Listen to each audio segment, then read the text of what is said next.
Tahimik ang mansyon ng Monteverde ng umagang iyon. Ang malalaking bintana ay nagpapasok ng liwanag na dumadampi sa mamahaling marmol na sahig. Ngunit sa kabila ng karangyaan, ramdam ang bigat ng tensyon. Sa gitna ng sala, nakatayo si Lucas Monteverde. Hawak ang isang kahon ng relo. Pero isa rito ang nawawala. "Nasaan ang relo ko?" Malamig na tanong ni Lucas, habang nakatingin sa tatlong kasambahay at pati na rin kay Aling Belen. "Kahapon nandito lang to pero ngayon wala na." Tahimik ang lahat.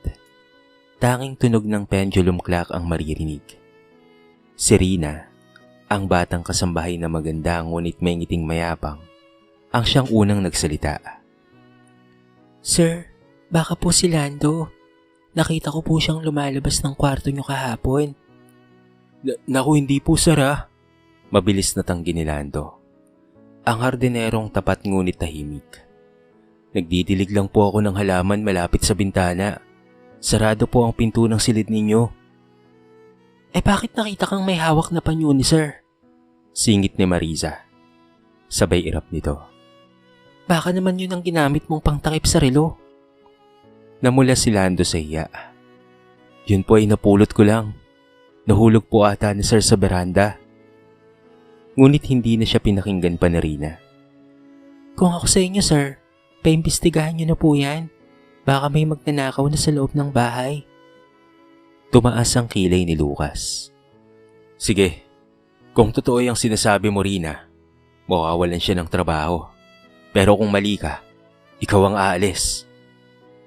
Tahimik si Rina, ngunit halatang hindi natakot. Sa halip, ngumisi pa ito ng palihim. Kinagabihan, hindi mapakali si Lucas. Isa-isa niyang binuksan ang mga drawer sa kanyang silid. Nawawala rin ang kanyang mamahaling fountain pen na regalo ng kanyang ina. Sa isip niya, may nangungupit talaga sa bahay na to. Paglabas niya ng hallway, natatnan niyang si Aling Belen ay nag-aayos ng mga kortina. "Aling Belen," mahinahong tanong niya, "kailan niyo po huling nilinis ang silid ko?" "Nako, kanina lang iho," sagot ng matanda habang pinupunasan ng mesa. "Ang kalat-kalat mo kasi. Kung saan-saan mo iniiwan ang gamit mo." "Kalat? Paano kung may kumukuha?" Napatingin si Lucas sa matanda, ngunit tila wala itong narinig. Sa pagkainan, nagkatinginan ng mga kasambahay. Ramdam ang kaba.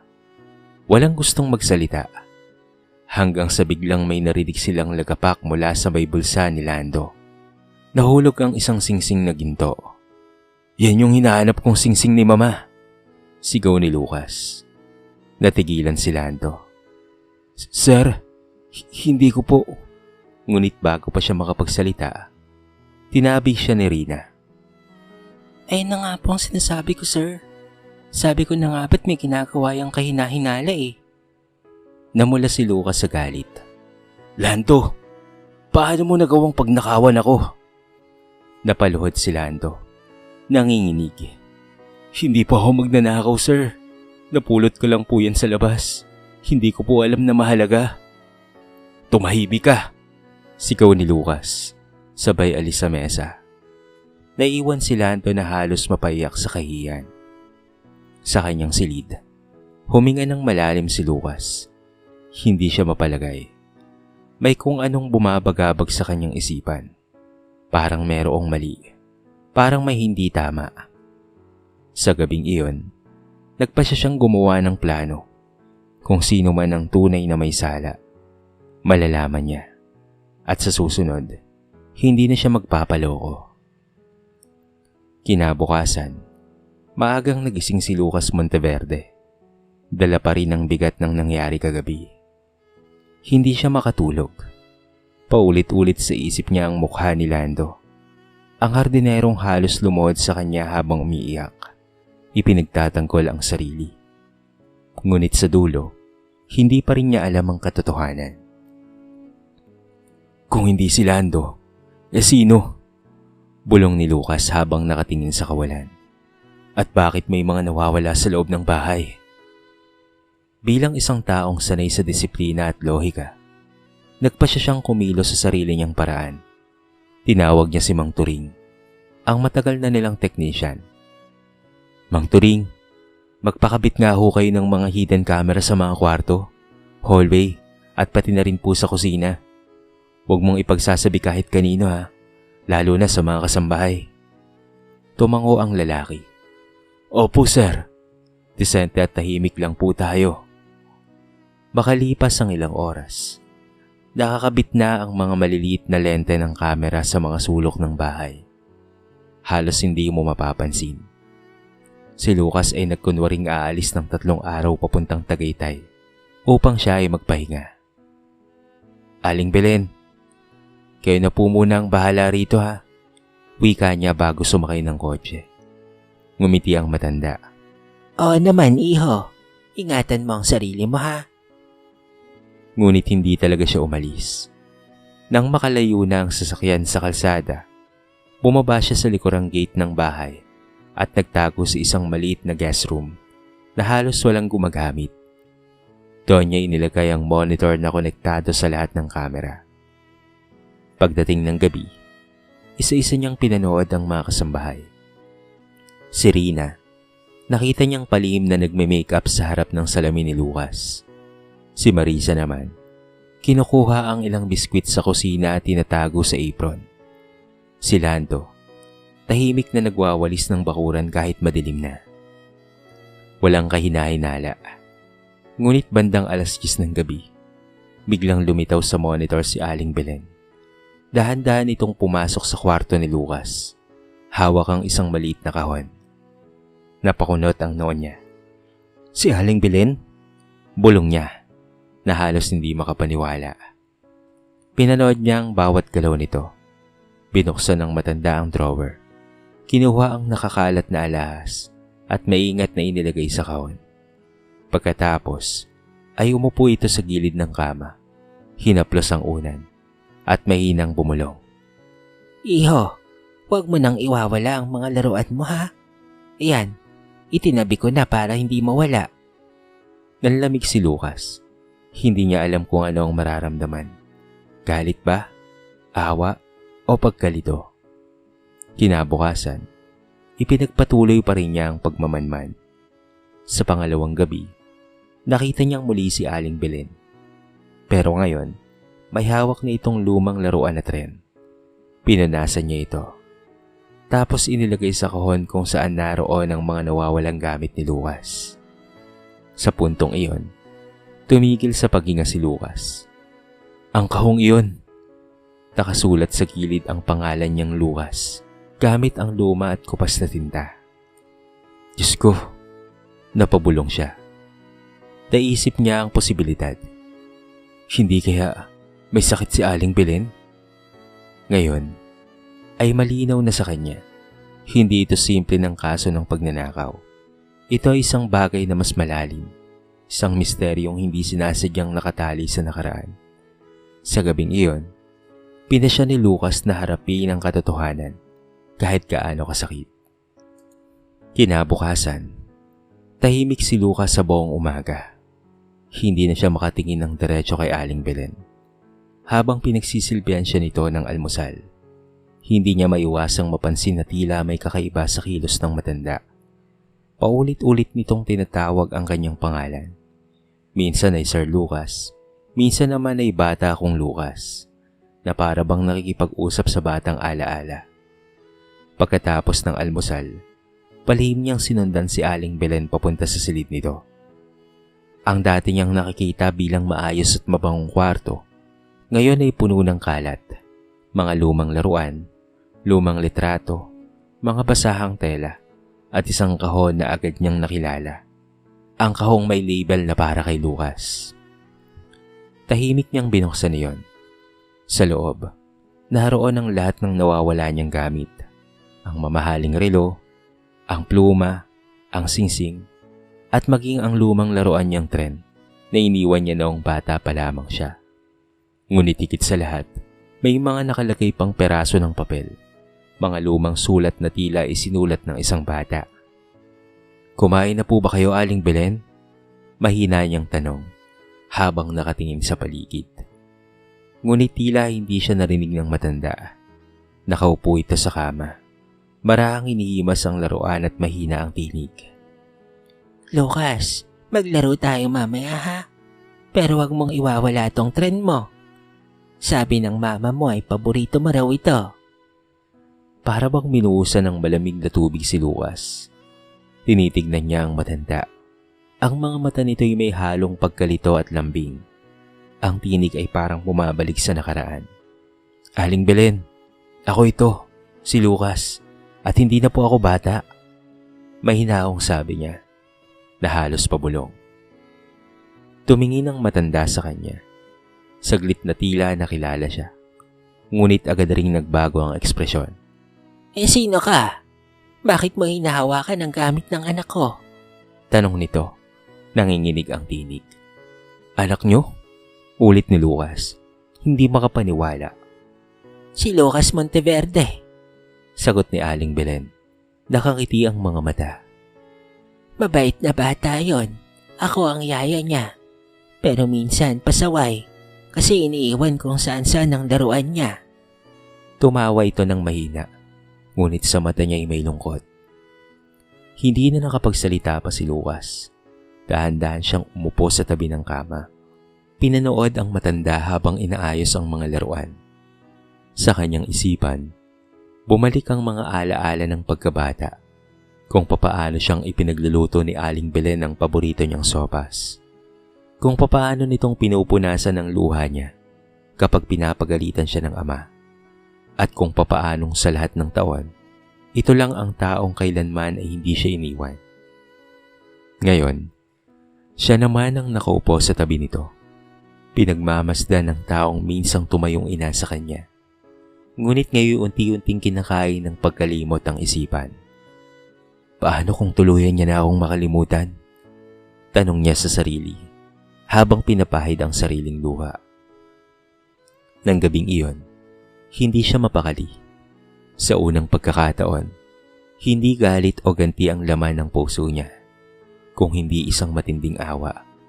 At takot na baka ang taong naging sandigan niya noon ay tuluyan ng mawala sa mundong kilala niya. Sa isip niya, isa lamang ang malinaw. Kailangan niyang malaman ang totoo. Hindi dahil gusto niyang manisi, kung hindi dahil gusto niyang maunawaan. Kinabukasan, nagpa siya si Lucas na harapin si Aling Belen. Matagal na niyang pinag-isipan kung papaano. Hindi bilang galit na amo, kung hindi bilang anak na gustong umunawa. Pagpasok niya sa silid ng matanda, nadatnan niya itong nag-aayos ng mga damit sa lumang maleta. "Saan po kayo pupunta, Aling Belen?" May hinahong tanong niya. Ngumiti ang matanda, tila masigla. Uuwi na ako sa bahay namin, iho. Hanapin ko si Lucas. Hindi na siya umuwi. Baka gutom na yon. Parang piniga ang puso ni Lucas sa narinig. "Pero ako po si Lucas," mahinaon niyang sabi. "Ako yung batang inalagaan niyo noon." Sandaling natahimik si Aling Belen. Tumingin ito sa kanya ng matagal. Parang sinusubukang alalahanin ng isang mukha na matagal nang nalimot. Ikaw? Ikaw si Lucas? Tanong nito. Nanginginig ang tinig. "Opo, Aling Belen. Ako po ito." Ngunit pagkatapos ng ilang segundo, bigla itong natawa. Ay nako, hindi ikaw si Lucas. Ang anak ko, maliit pa yon. Matakaw yun sa sopas. Hindi ganyan ang boses niya. Sabay tumalikod at nagpatuloy sa pag-aayos ng maleta. Hindi napigilan ni Lucas ang luha. "Aling Belen, ako po talaga yon. Hindi niyo ba ako naaalala? Ako po yung laging nahulog sa hagdan noong bata pa. Ako po yung iyakin. Yung ipinagtatanggol niyo sa mama ko kapag napapagalitan." Natigilan ng matanda. Tumitig ito sa kanya ng matagal. Dahan-dahan itong lumapit. Hinaplos ang mukha ni Lucas at mahina ang boses nitong nagsalita. "Ang laki mo na, Lucas." Ngunit bago pa siya makasagot, Bumalik sa pagkalito ang mga mata ng matanda. Ay pero teka, bakit masuot ang relo ni sir? Hindi mo yan dapat galawin. Sabay agaw sa kamay ni Lucas. Napahawak si Lucas sa dibdib. Hindi dahil sa galit, kung hindi sa sakit na hindi kayang ipaliwanag. Dumating si Rina at Marisa. Nagulat sa eksena. Sir, baka po delikado yan. Sabi ni Rina, may halong pang-asar. Mukhang nakakalimot na si Aling Belen. Baka kung ano pang gawin. Napatingin si Lucas sa kanila. Malamig ang mga mata. Wala kayong karapatang bastusin siya. Kung hindi dahil sa kanya, wala ako ngayon. Siya ang tumayong magulang ko. Tahimik ang lahat, maging si Lando, na dapat ay pinaalis na noon pa. Naroon pa rin siya at napayuko. Kinausap ni Lucas si Aling Belen ng mahinahon. Huwag po kayong mag-alala. Hindi mawawala si Lucas. Narito lang po ako. Ngumiti ang matanda, bagaman litong-lito. Talaga? Sasamahan mo akong magluto mamaya? Gagawa tayo ng sopas mo ha? Opo, sagot ni Lucas. Pigil ang pag-iyak. Nang gabing iyon, tinawagan niya ang isang espesyalista, si Dr. Cordero, isang neurologist ng pamilya nila. Dok, kailangan ko po kayong makita bukas. Tungkol po ito kay Aling Belen. Seryosong sabi ni Lucas sa telepono. Hindi niya po ako maalala at parang bumabalik po siya sa nakaraan. Ganun ba? May mga palatandaan ng dementia o Alzheimer's. Mabilis na tugon ng doktor. Pero sige, titignan natin. Pagkababa ng telepono, matagal lang na nakaupo si Lucas sa tabi ng bintana. Pinagmamasdan ng madilim na hardin na dati inaayos ni Lando. Habang sa kabilang bahagi ng bahay, maririnig niya ang mahina at paos na tinig ni Aling Belen na kumakanta ng lalabay. Ang parehong awit na pinapangpatulog sa kanya noong bata pa lamang siya. At doon ay tuluyang bumigay ang kanyang dibdib. Hindi dahil sa galit o pagdududa. Ito ay pighati. Ang sakit na makitang ang taong dati niyang sandigan ay unti-unting binubura ng panahon. Makalipas ang 2 araw, dumating si Dr. Cordero sa mansyon ng Monteverde. Tahimik ang lahat ng kasambahay. Naroon si Lucas, halatang pagod at puyat. At sa tabi niya ay si Aling Belen, na tila walang kamalay-malay sa bigat na mga nangyayari. Kamusta po, Aling Belen? Bati ng doktor. May naong ngiti. Ngumiti rin ang matanda. Ay mabuti naman, Doc. Pero sandali lang ha. Hindi ka pwedeng magtagal. Magluluto pa ako para kay Lucas. Gutom na yung bata eh. Nagkatinginan sina Lucas at Dr. Cordero. Sa tono ni Aling Belen, malinaw. Bumalik na naman ito sa nakaraan. Dinala ng doktor ang matanda sa veranda at sinimula ng simpleng pagsusuri. Ano pong taon ngayon, Aling Belen? Taon? Aba syempre, 1989. Masiglang sagot nito. Kakapasok lang ni Lucas sa grade 1 eh. Napatigil si Lucas.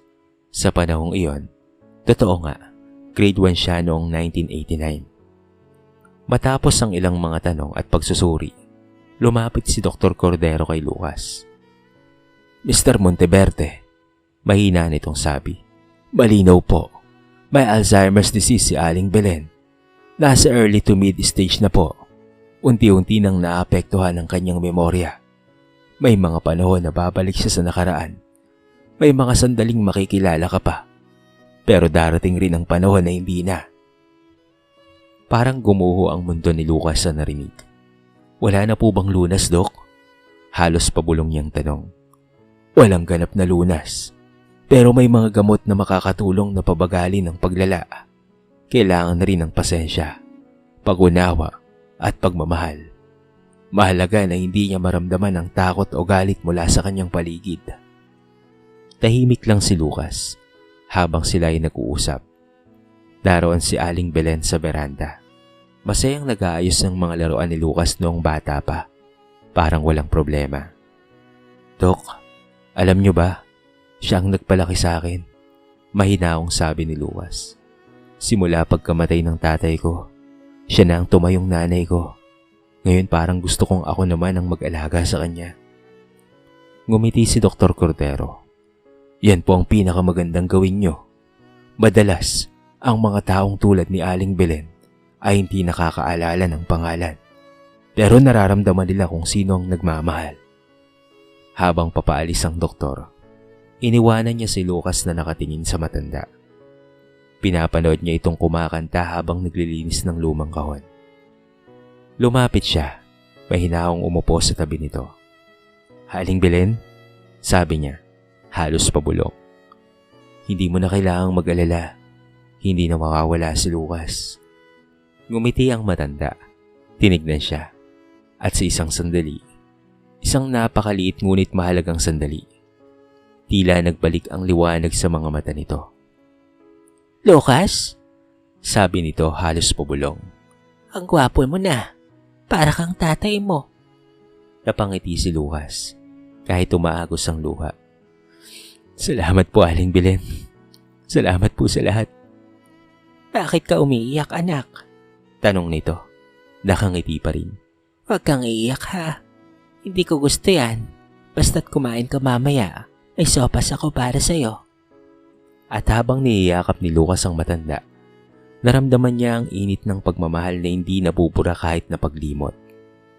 Sa puso niya, alam niyang kahit gaano katagal, hinding-hindi niya papabayaan ang babaeng minsang nagpalaki sa kanya.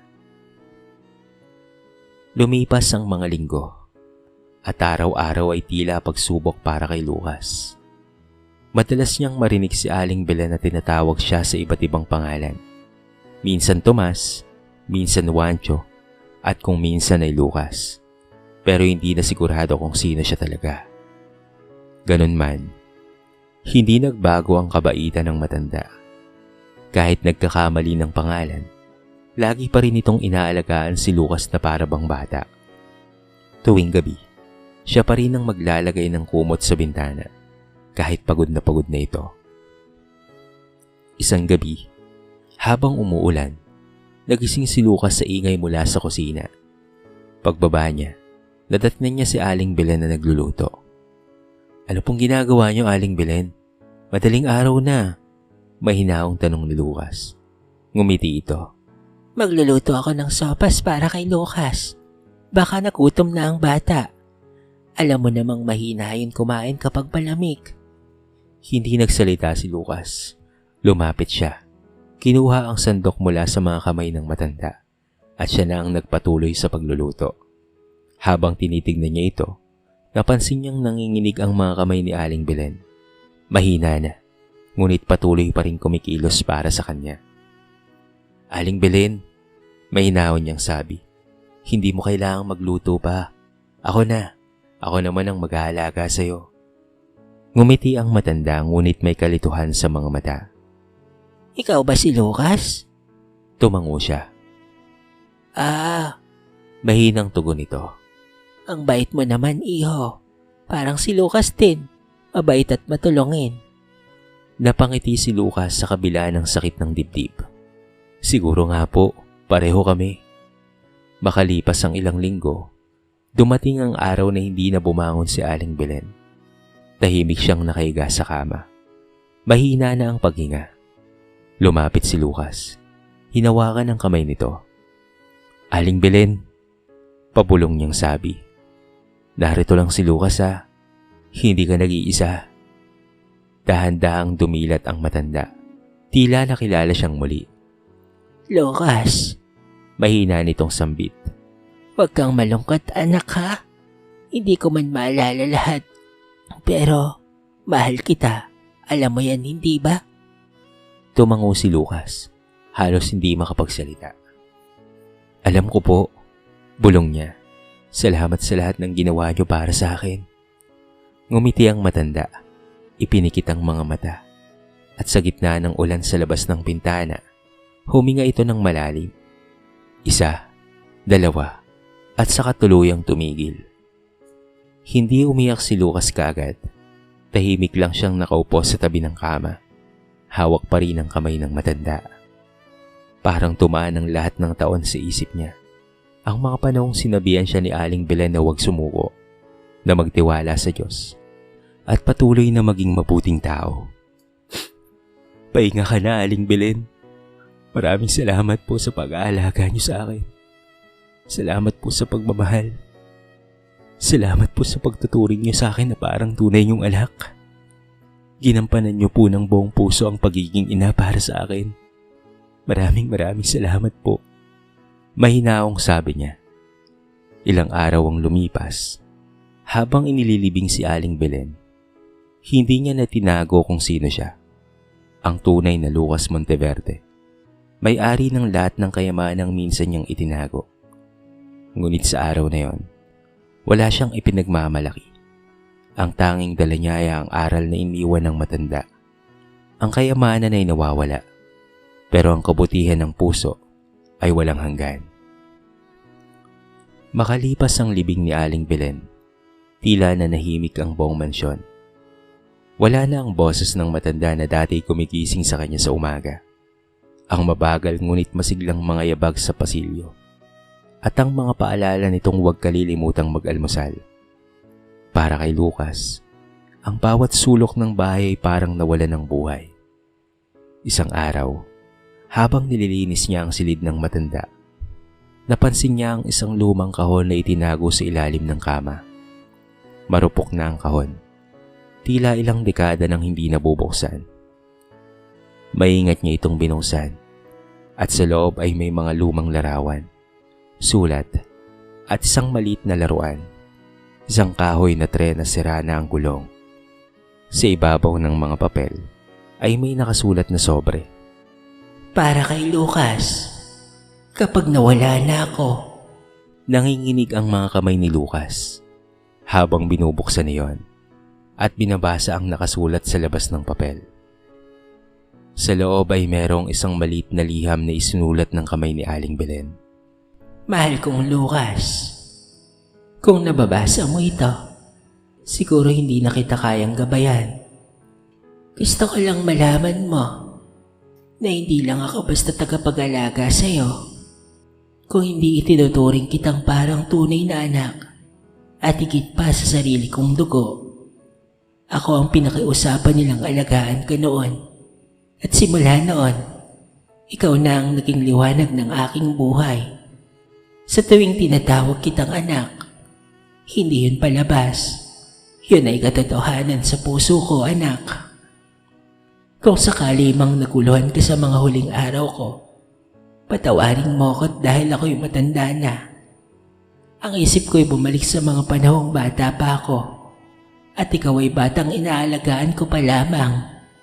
Sana, sa tuwing maaalala mo ko, anak, hindi luha ang malala mo, kung hindi ang pagmamahal ko sa'yo.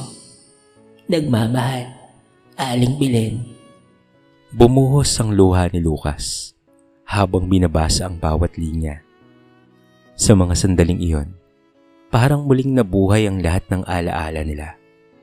Naalala niya kung papaano siyang pinagtanggol ni Aling Belen noong bata pa lamang siya, sa mga taong tinutokso siya bilang walang magulang. At kung minsan pa nga, ay inaasar siyang ampon. Pero salamat kay Aling Belen, sapagkat mula pa man noon, ito na ang naggabay at nag-alaga sa kanya. Sa kanyang dibdib, umusbong ang matinding pagsisisi. Sana, pas naiparamdam ko pa sa iyo kung gaano kita kamahal. Bulong niya habang niyayakap ang kahon. Lumipas ang mga buwan. Pinarenovate ni Lucas ang lumang bahay ni Aling Belen sa probinsya at ginawang Belen's Home for the Elderly.